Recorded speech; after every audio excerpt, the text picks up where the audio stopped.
western side of the Pentecoste River crossing, Gibb River Road. Been across. You're not going to see too many more videos from me until probably, I reckon, early July. We've allowed ourselves about 3-4 weeks to get across the Gibb River. Some would say it's too long, some would say not long enough, but we're just going to take our time and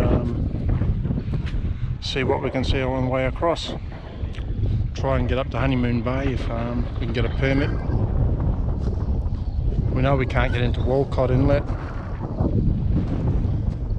Anyhow, we'll just plod along, and there'll be hopefully a bunch of videos coming at you early July. I think the next lot will be Lorella Station. There's a video coming out next Saturday. It's just on a pork knuckle cook up, so another cooking episode. I think it's only about 2 minutes. So apologies in advance for not being able to give you content probably for the next 3 or 4 weeks. Cheers, safe travels.